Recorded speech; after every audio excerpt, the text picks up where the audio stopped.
So we're getting ready for second session. Now this session is critically important in our evolving world. Big conversation, non-fungible tokens or NFTs. This session is demystifying NFTs, the digital future of creative expression. Now we're going to welcome back to the panel Dr. Andres Gudamus, lecturer of intellectual property law at the University of Sussex and the editor-in-chief of the Journal of World Intellectual Property. His main research areas on artificial intelligence and copyright, which he shared a lot about in that first session, and we'll get some more on it in this one. He also deals with open licensing, cryptocurrencies, and smart contracts. He has acted as an international consultant for the World Intellectual Property Organization. And he has also done activist work with Creative Commons. Also, we have Dr. Nigel Camacho, Managing Director of Mocomm. And this session, once again, be moderated by Mr. Khalil Mohammed. And again, we urge you all to direct your questions to the question and answer box to the right of the screen. And once again, we thank you for being part of Ideas Empowered. Khalil, over to you once again. Thanks, Alex. You basically summarize context of the importance, importantly, of this segment in the best way possible. Since the birth of the internet in 1983, it has fostered technological innovation beyond our wildest imagination. In today's climate, business operations that digitize manufacturing relies on AI for efficiency, and our currencies and the way we would leverage assets are done digital. This has given birth to NFTs, which has caused the latest stir in the future of creative expression as a highly lucrative marketplace for art and asset collection and trade. NFTs are digital tokens containing an original file leverage using cryptocurrencies, and these currencies are mined on blockchain. To know more about these specifics and work together to add value, I would like to invite Dr. Andres Gudamus once again to our discussion. Dr. Gudamus, over to you. Thank you. I'm going to share my screen again, and let's see. You'll see. All right. Can you see everything fine now? Still good. Thanks again for the invitation. I promised that I would start with a really general introduction, which I did. And now we're going to go into more detail, go into the nitty-gritty of the subject, specifically about NFTs. Now, I do have another apology. This is a very heavy topic. I only have about 20 minutes to deal with it. So there's no possible chance that I'm going to manage to do that. I am definitely going to run out of time, but I'll try to start with an introduction of the NFT ecosystem. My apologies also include that I've written a lot about this subject. You can find a link on the screen to a full paper is now published with the Journal of Intellectual Property Law and Practice since December of last year. It's about 12,000 words. Everything you want to know about NFTs, but we're afraid to ask if I don't get time to do that. So this comes from, my interest in the subject comes from a large amount of research. I've been thinking about cryptocurrencies since 2011. So make of that what you will. However, I also want to start with a disclaimer. I sometimes come to this topic from sometimes a bit of a critical perspective. I have minted I have bought, minted, and sold NFTs. I've only managed to lose money. I think I'm the only person in the space. Sometimes it feels that has managed to lose money. This is one of my first sales, which is I sold my article on NFTs as an NFT, which I'm happy to explain to people. Now, one of the things we're going to go through first is a very brief explanation of what is a blockchain and what are smart contracts. And then we're going to go into tokens and NFTs specifically. If I have a little bit of time, I'll talk very briefly about copyright aspects, but just hopefully I'll have some time. Blockchain is, by now, almost everyone knows or has heard about blockchains. Blockchain is generally understood as an open, permissionless, cryptographic, decentralized ledger. This ledger is going to be public and it's going to be decentralized. And since everyone can check the past, future, and present and proposed transactions, the future proposed transactions, I mean, there's increasing reliability in the system. Now, this is a definition that probably doesn't tell you much. I don't want to delve into a lot of the details, but what we are doing, particularly with some of the systems, the proof of work system specifically, is using computing power to put transactions into bundles that are called blocks, and these bundles of transactions are going to come together. So one bundle of transactions, one block, is tied to the next one. What we're doing with mining, which particularly with the proof of work systems, is that you're trying to guess an output, a mathematical output with mathematical computation.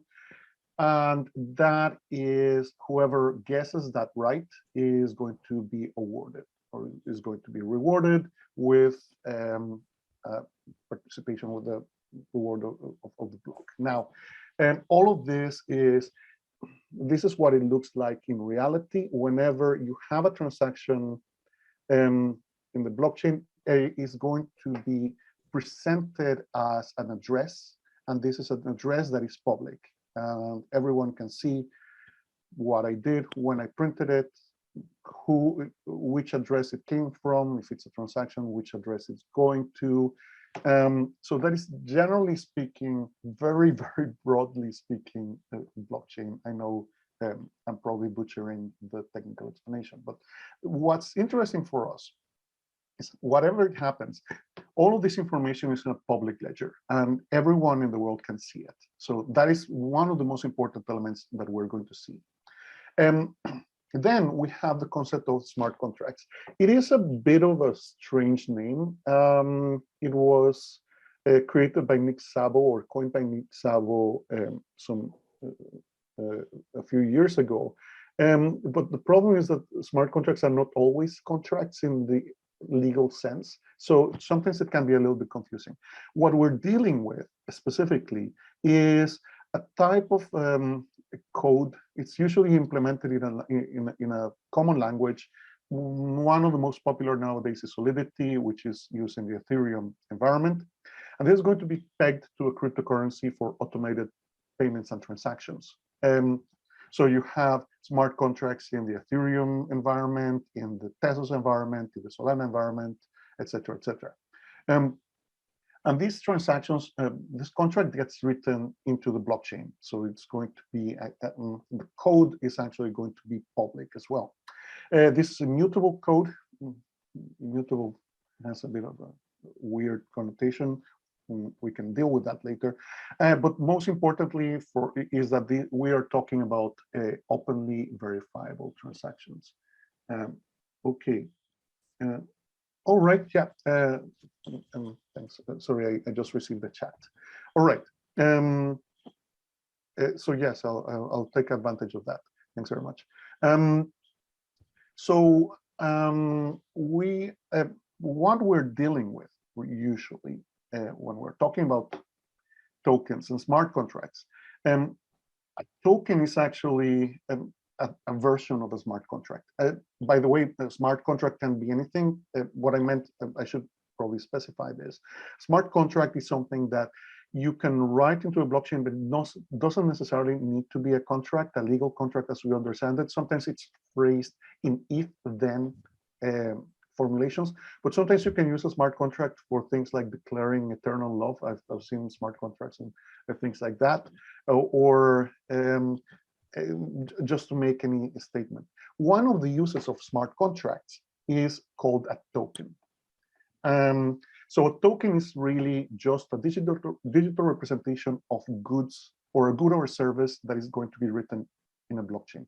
And this can represent anything. So it can represent a character in a game, it can represent a work of art, it can represent an airline ticket, frequent flyer miles, provenance, coins, links to resources. It can represent almost anything. And this is, again, represented as a smart contract, all right? Now, there are lots and lots of different types of tokens. One of the ones that we're going to be dealing with today is NFTs, non-fungible tokens. Now, there is a little bit of a history on this. We start seeing around 2017. Actually, it predates that a little bit if you want to go into a little bit more detail. The real first NFT is something called a rare Pepes, which were deployed around 2016 already. These were not NFTs, but are starting to see some form of what we would understand later as an NFT. These are unique tokens that would be traded on a specific cryptocurrency.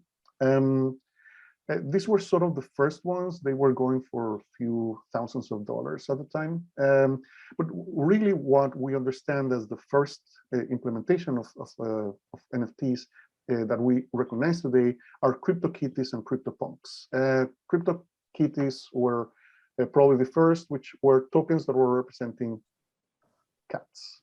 And the second one, which are still very popular, are the CryptoPunks. These, particularly the CryptoKitties, clogged up the Ethereum blockchain back in 2017. So I think even though people were interested in the subject, there was a little bit of a time when they moved out of people's imagination. What do we mean by a non-fungible token? So we have two types of goods. We have fungible goods and non-fungible goods. Fungible goods are by definition interchangeable. So it doesn't matter any specific item you're selling or buying. So you have commodities tend to be fungible. Things like silver, gold, oil, grain, all of those are commodities that are, it doesn't matter what type of grain you get, or if you're buying rice, it doesn't matter specifically. It's fungible. You can change it. You can get oil, you can get silver, etc., etc. A non-fungible good, by contrast, is something that has to be a specific. So it's unique. Non-fungible good would be a specific silver necklace or gold statuette or painting, a specific painting. So you're already dealing with things that are unique or can be of unique class. So non-fungible tokens are smart contracts that are going to represent a non-fungible good. And this always links to that item. And the token itself is non-fungible. You can, it represents, it's scarce, it's unique. Now, what we mean by this, there are fungible tokens, there are all sorts of tokens. So there are fungible tokens, and these are usually written in a certain type of standard. Specifically for the Ethereum environment, there are specific standards for non-fungible tokens or unfungible tokens as well. So the standard for fungible tokens is ERC20. There's an improved one, ERC223. Non-fungible tokens is ERC721. Token to transfer funds is ERC777. And token to transfer copyright is ERC1190. More of that later. The non-fungible token specifically is going to be for pretty much everything. Everything that you can digitize, anything that has a digital life could be potentially turned into an NFT, and maybe even could be for something that is not digital. Of course, there can be arguments about whether or not that is useful. But things like music, art, game items, sport highlights, or collectibles, things like profile pictures, all of these that are digital can be turned into an NFT. A very important element in the ecosystem are the third parties. You can, in theory, mint your own stuff. I've done it myself. I installed an implementation of the ERC-721 smart contract in my computer, and I started minting my own NFTs just because I have nothing else to do. I have no life during the pandemic. That way madness lies. You can do it the hard way. It's possible, and you can then upload it to a testnet or to the Ethereum blockchain if you know what you're doing, or any other blockchain. So it is possible. The technology is there. The technology is open source. Everyone can do it. Most of the minting, however, takes place in what is known as marketplaces. These marketplaces generally, the easiest thing is that you upload your artwork, your music, your video, your file, and you can get them to mint your work. To create mint means to create an NFT from your work.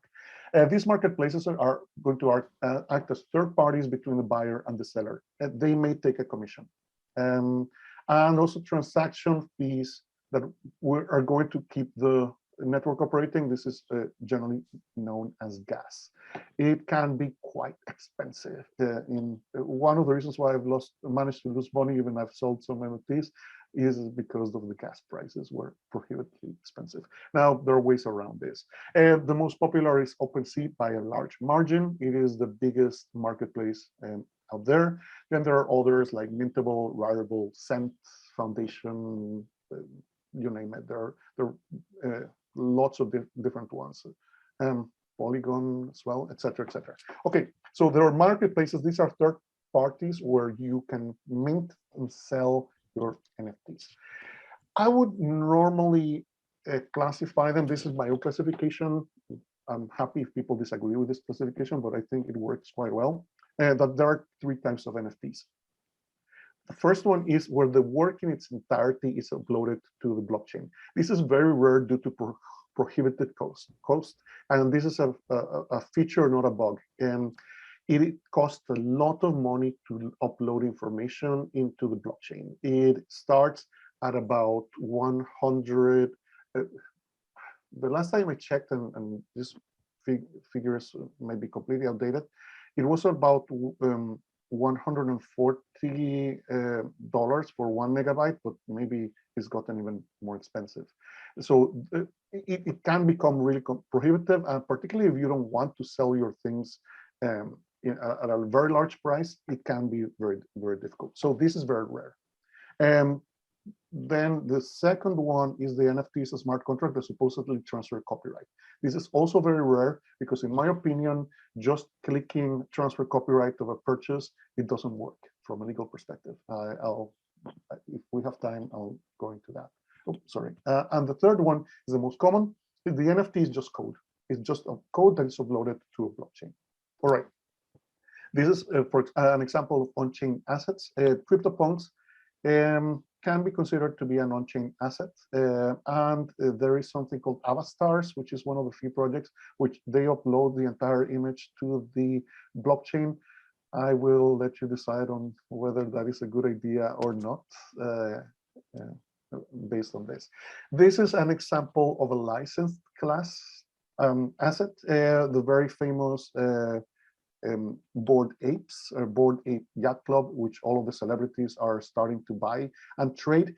These are not, you don't buy the ape whenever you're buying a Bored Ape, you are buying a license to use for some commercial purposes.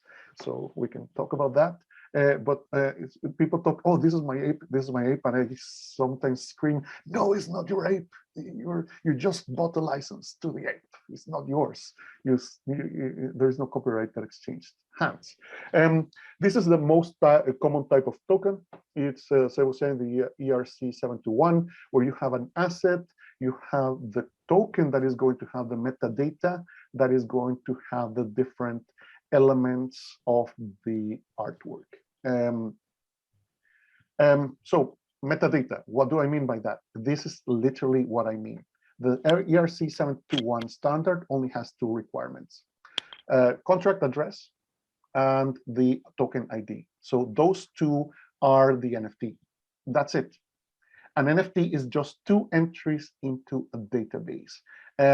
Contract address, which is the contract address where the contract can be located, and the token ID is going to be unique whenever the work is minted. So most of the time, there is also other elements. So you can have who is the author, the title of the work, and a URL linking to where the work can be found. But those are not necessary. The two necessary ones from the standard is contract address and token ID. It's important, it does contain a link most of the time. And that link is where you can find the asset. This is a typical NFT. This is from an article on tokens and property of tokens by Juliet Moringhello. And I love it because it's a really nice,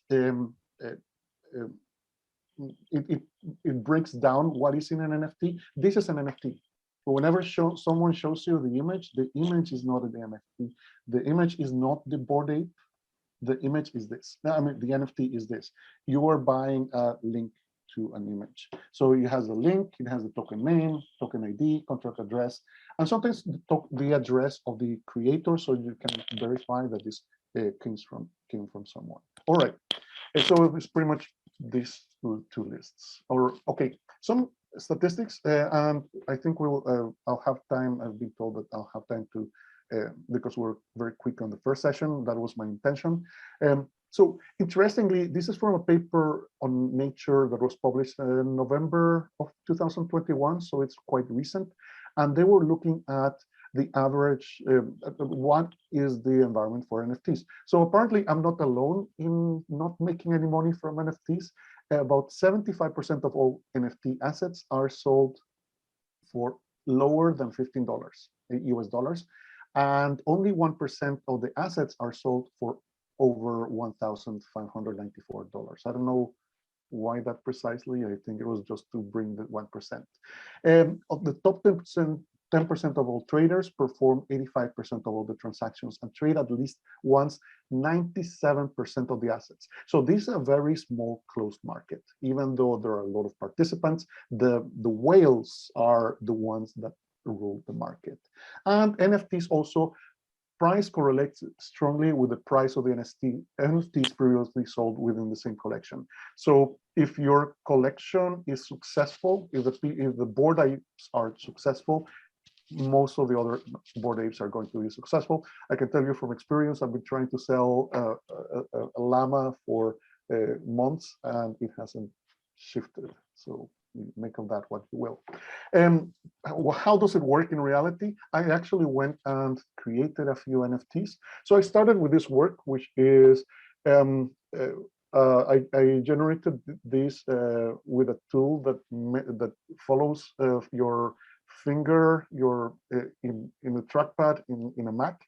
So each dot that you see is click. You can see, I think there's a lot of Twitter in here. Okay, I use this as an artwork. I created it, I uploaded it to an PFS service. This is important because the NFT is a link. It's important to actually upload it to a service that is decentralized, because otherwise, if you upload it to a centralized service where you have all the control, you can change the image. The NFT is just a link. So some people started doing this. There is a very interesting experiment where someone put an NFT and linked it, and then they replaced the NFT with the poop emoji. So see that. It was quite an interesting experiment. So try to upload it to what is known as IPFS service, which is distributed. Then you use your wallet to connect to the platform. And then you mint using a platform. In this case, I use Mintable, which is a free or gasless environment. I uploaded it. It hasn't sold, of course. I'm selling it too expensive. The idea was not to sell it. I didn't want to sell this. I need experience in blockchain, so you can go after this and you can look at the address. It's still there. It hasn't sold. However, I minted it cheaper in another blockchain, the Tesos blockchain, Ik et Nunc, and it sold immediately. And it was, funnily, maybe it was cheaper. So it was sold for about $20. I've bought some, sold some. This one is still, I bought it for a stupid amount of money and still hasn't sold. So if anyone wants to buy it, go ahead. I have a few, just a couple of minutes to talk about, very briefly about copyright issues. We can discuss these later. There are lots of very interesting issues: authorship, what rights are transferred with the NFT, licenses, copyright infringement, platform enforcement, etc., and moral rights. I won't go through them. Just briefly, with authorship, the first owner is the author of the work. However, there are questions about collective works. Some of these works have been created by a collective. There is also a joint authorship, and some works generated by unprofessional outfits. Who owns what? There is sometimes not a lot of understanding of who owns what. There also could be a question that a lot of these projects, particularly things like CryptoPunks and other generated NFTs, have been generated by an artificial intelligence, or sometimes not an artificial intelligence, by generative work. So there could be even no copyright protecting a lot of these images, because a lot of works created by artificial intelligence are not protected by copyright.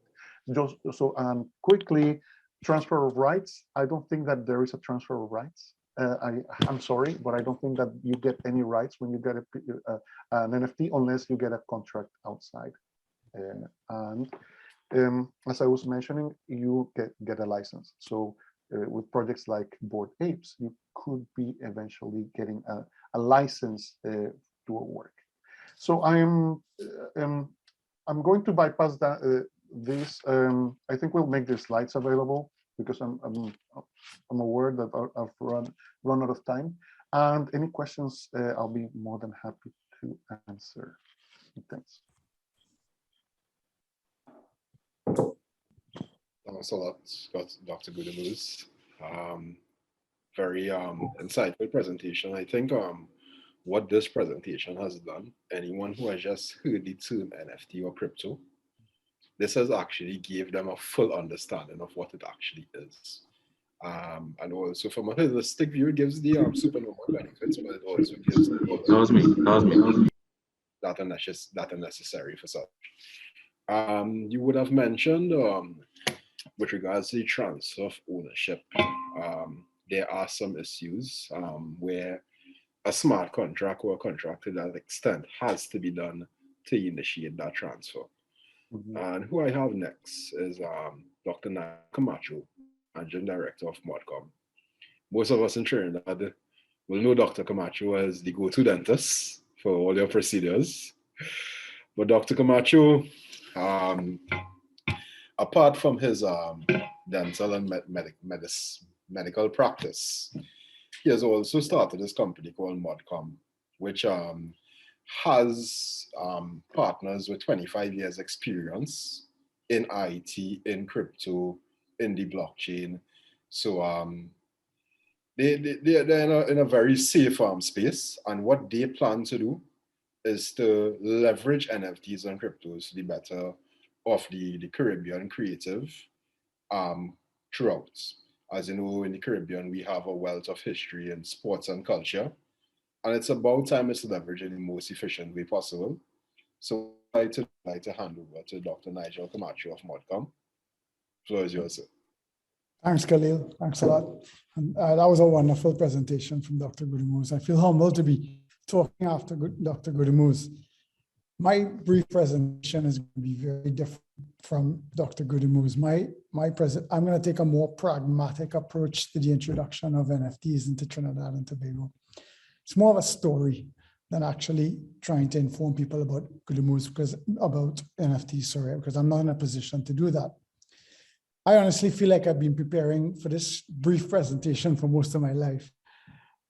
Most of you may not know, as Khalil already alluded to, I'm a dentist by profession, graduated when I was 24 years old, thinking I knew everything. How wrong I was. How little did I know.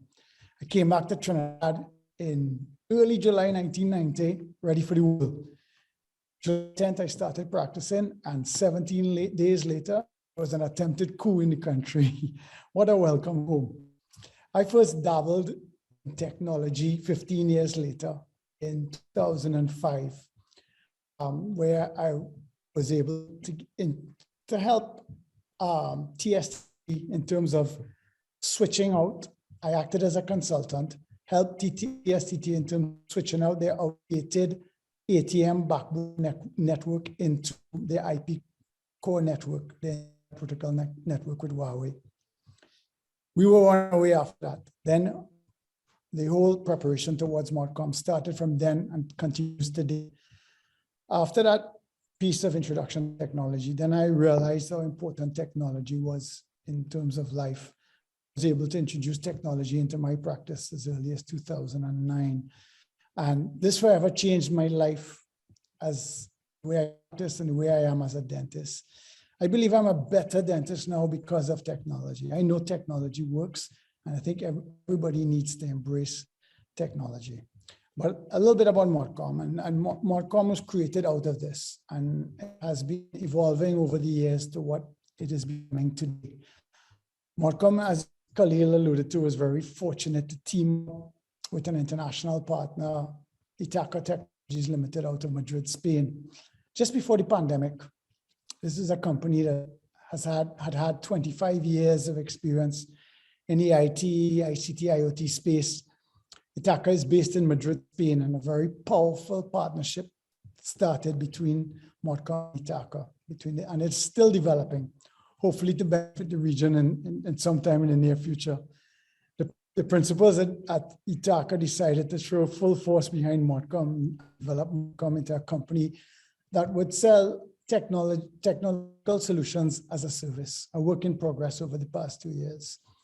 The pandemic has accelerated our need as a society to embrace technology. Working from home, Zoom meetings like today, homeschooling. We have learned to embrace most of these things in technology, but we are still a long way from embracing all the different types of technology available to us, and this will take time. So it was with Itaca's extensive knowledge in the IT, ICT space, and they decided to develop a robust blockchain platform. Been doing that over the past 24 months, that they own themselves, their own blockchain platform that Dr. Gudemus was talking about. And based on this platform, they have developed their own NFT marketplace, which has been in place for the past 18 months for the purpose of moving NFTs in Europe, in the US, Asia. And they have done some work for some world-renowned sporting personalities and sporting associations, moving NFTs on their marketplace across the globe. They have permanent offices in Europe, the US, Hong Kong, and Australia. They are pushing Mocomm and shaping Mocomm to become a force to reckon with in dealing with NFTs in the Caribbean region. And they've thrown their full support behind Mocomm. As again, I'm not gonna try or pretend to talk about NFTs and the technical details of NFTs. Dr. Gudemus did an amazing job. I'm sure I said it's been another hour or two talking about the technical side of NFTs. It's that interesting and that complex. So I think Dr. Gudemus did an excellent introduction to us understanding some of the technical aspects of what NFTs are all about. From our perspective, for us and our NFT marketplace, I would leave it up to our CTO, Mr. Victor Elbaz, to be able to answer some of the questions after this forum is over. I think we talked about creating some roundtable discussions that are going to take place after, so people are interested in learning more about the NFT marketplace and some of the ideas of how they can get involved in moving NFTs as a blockchain platform itself, because the blockchain platform is secured by smart contracts, as Dr. Gudumuz spoke about. So people may want to learn more about how they can create their own NFTs, you know.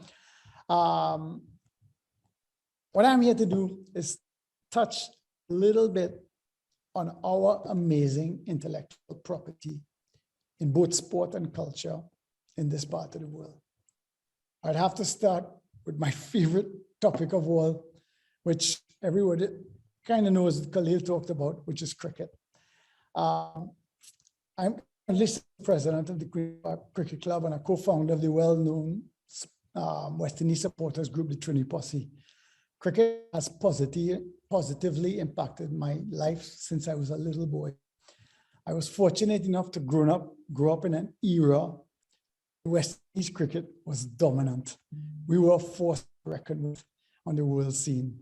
Their success inspired me and all my friends around me, many other people in the Caribbean, to their own success in their lives, and also made us want to be the best we could possibly be. It was a magical time to be a West Indies cricket fan.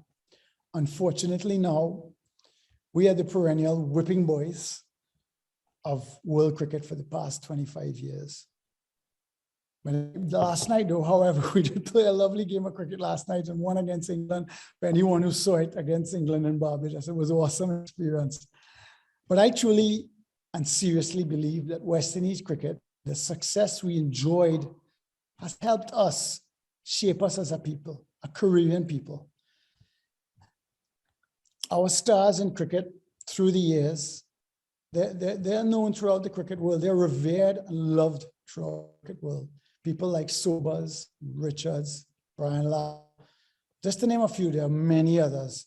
Their talents, their success, and their resulting global recognition have helped produce priceless memories and moments for us that can carry enormous value in the NFT market for hungry and adoring cricket fans the world over. These cricketing heroes, by partnering with the right NFT marketplace, could potentially reap huge benefits for everyone, especially the past cricketers themselves. As Dr. Gudumuz alluded to, it's a process by which you can mint your own NFT. This can be done with the number of assets that these cricketers have collected over their entire career. As pointed out, there's no denying that cricket has helped shape us as a Caribbean people. How have success over the last 25 years has created a huge disconnect and a huge void for the youngsters of the Caribbean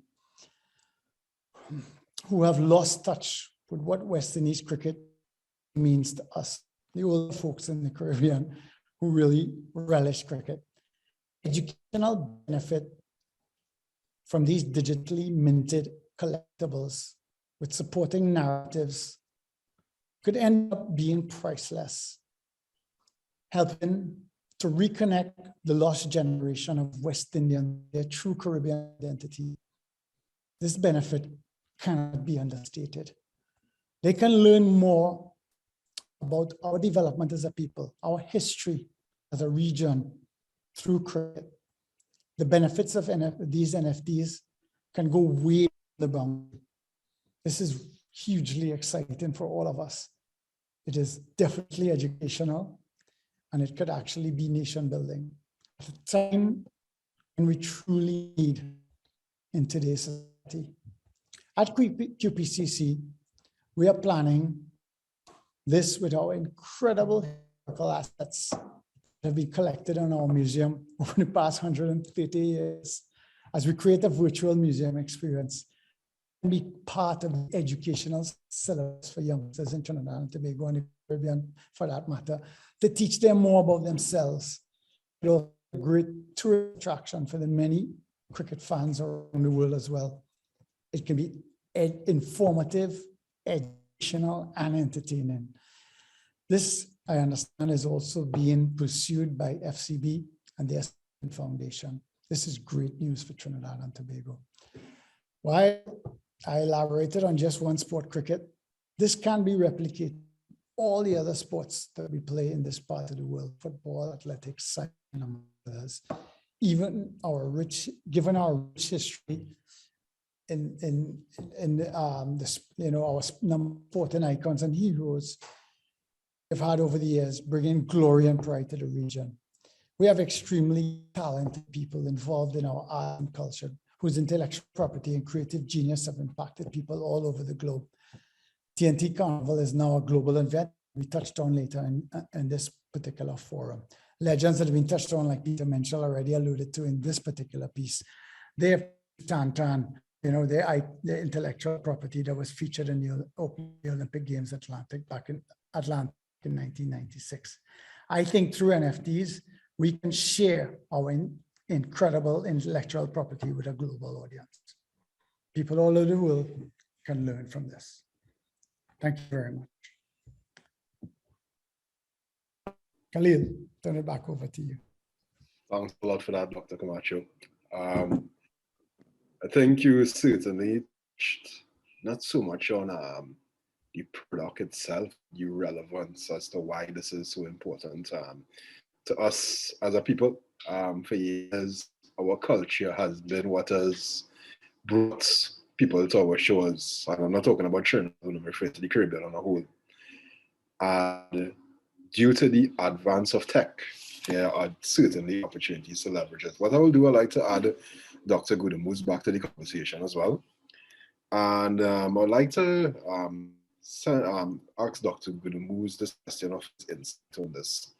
As you have mentioned in your much powerful and delightful presentation, the only way for there to bring ethics and best practice the trading of NFTs is within these contracts.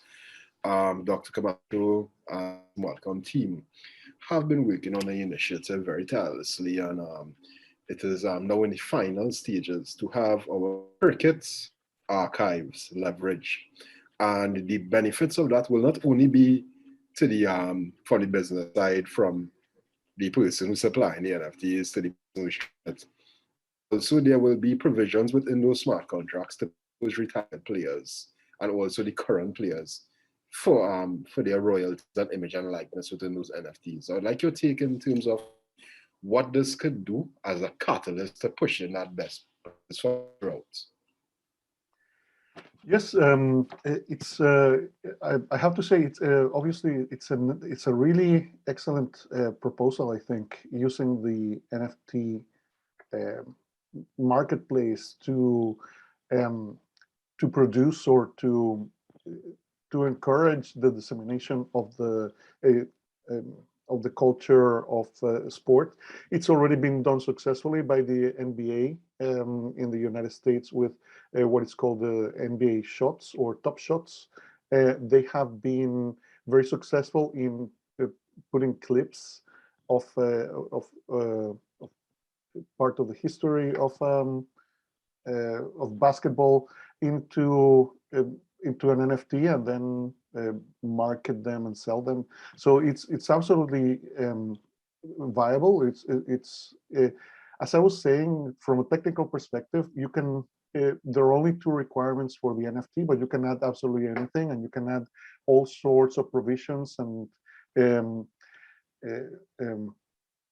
beneficiaries to the NFT.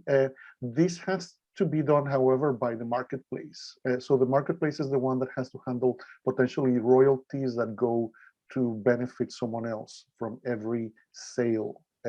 So at the moment, it is very difficult to handle these things outside of a platform, but it's perfectly acceptable. It can be, you can add as many beneficiaries as you want from a technical perspective. I think it's absolutely viable, and it's also very, very useful, a potential use that has proven to be successful already.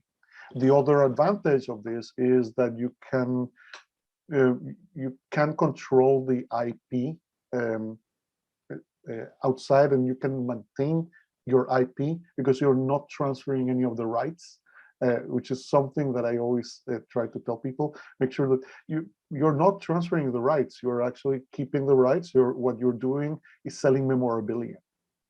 That is what I think we can think about. And NFT gives you a nice fuzzy feeling that you own something. It's anyone who has purchased memorabilia knows that it gives you a very nice, warm feeling of ownership to do something like that. So I think it's perfectly capable of doing this, an NFT.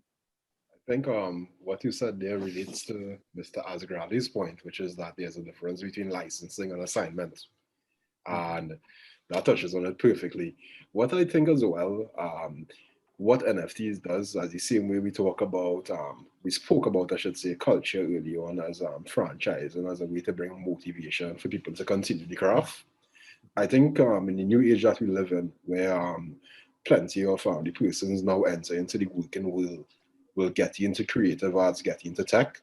I think this is a motivating factor. Once this is done properly, as you said, by using legislation is there and incorporating it in the smart contracts, it is an added motivator, not only to the persons trading it, but as employment and whatnot in the future. I think that this is wonderful stuff. And what I would like to do in our next segment, we have a discussion that follows along scaling and developing your creative business. And I think no better segment should follow what we had in the first two from IP and the tech side of things than that perspective, because it's one to have your practices in a gear in terms of what you're doing and how you're going to protect it. But it's another to actually make business successful and sustainable while doing that. So what I like to do, I like to firstly thank yourself, Dr. Goodham, for two magnificent presentations. I think you have brought sunlight to what was cloudy for a lot. And also to Camacho, wonderful presentation again. You have showed the relevance to not us as let's say as a business option, how it's relevant to our sport, our creative culture, and our history as a people. So thanks again for a very powerful segment, and I'd like to hand over to our host, Hans. Thank you very much, Khalil. Thank you very much, Dr. Camacho. And of course, thank you very much, Dr. Gudamus. Now, you all, a lot of information there. Launch of a very big initiative that will give credit to our cricketers that paved the way for the good times that West Indies cricket has had over the years. Yes, we know we've had bad times, but we've had some great times as well. So again, thank you to our panelists inside session number 2.